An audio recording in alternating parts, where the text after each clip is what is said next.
Hi, my name is Berkeley Porter, and I will be doing my Flashpoint video on SEATO and the Democratic Republic of South Vietnam.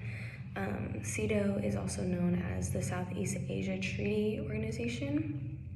And in my video, I'll be kind of going back before SEATO was created, giving you a visual of how SEATO was created and the whole story on that. And then I will be kind of just concluding things up at the end with where the US went wrong in their decision making and the consequences for that. So now I'm just gonna kind of go back in time just to give us the bigger picture of why SEATO arose and why it was a thing.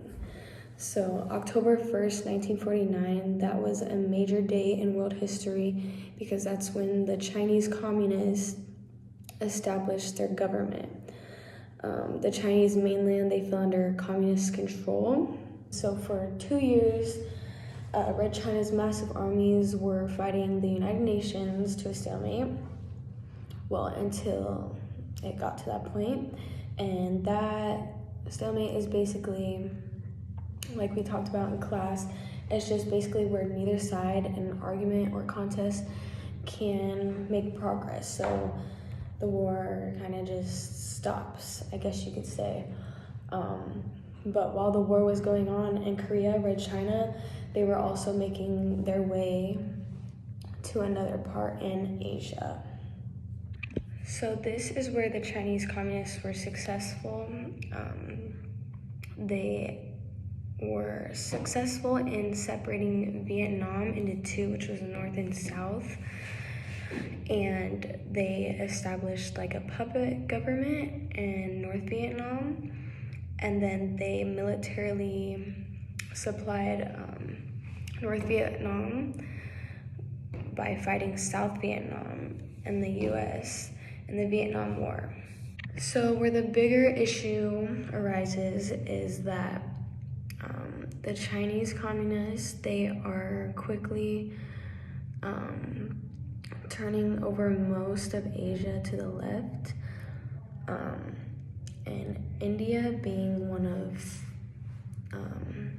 China's neighbors and also being one of the most populated places on Earth is really scary because that's a lot of people and just a lot of craziness going on. So, but during this time, India is making great progress in developing a democratic form of government. But if it's unable to satisfy the needs of its people, then this is where they will start to turn more left-sided. With the rapid spread of communism. Ceylon, they are just right below India, and they have already turned to the left. So things are quickly starting to turn bad. In Asia, there were a few countries that were under lots of pressure by their communist neighbors, like China.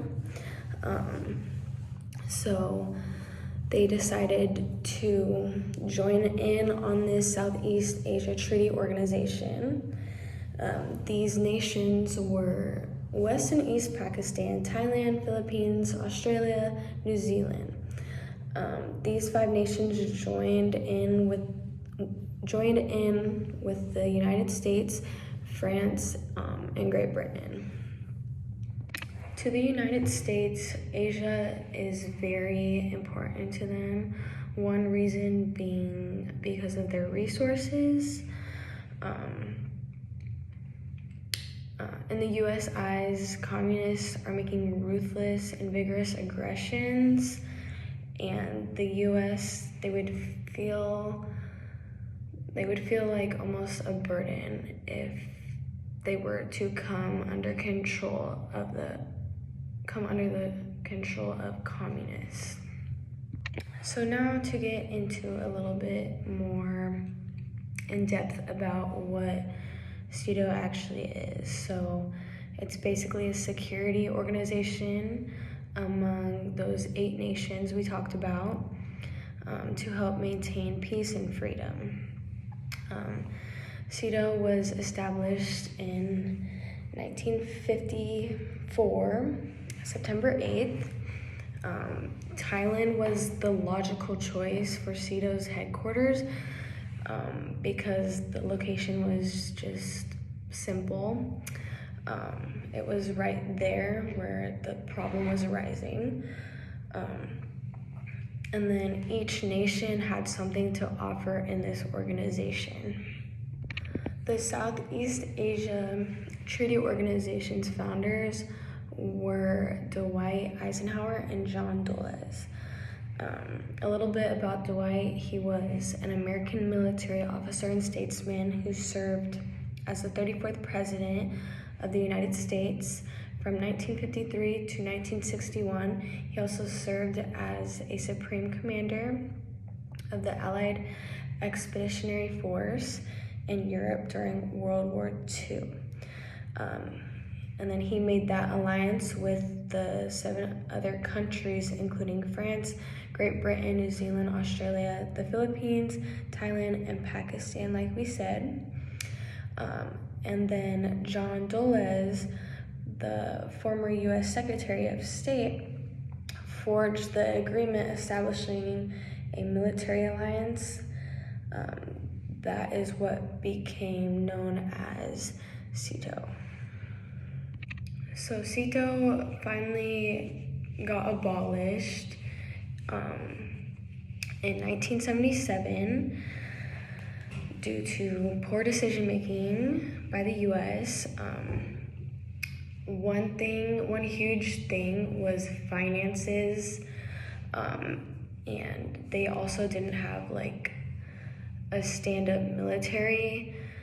They couldn't really defend themselves. It was just kind of like sit back, do their thing. So they couldn't really defend for themselves. Pakistan ended up leaving SEATO in 1973 because the organization had failed to provide with assistance in its ongoing conflict against India. So when the Vietnam War ended in 1975, the most prominent reason for SEATO's existence disappeared. So this is the end of my Flashpoint video on Southeast Asia Treaty Organization. Thank you for watching.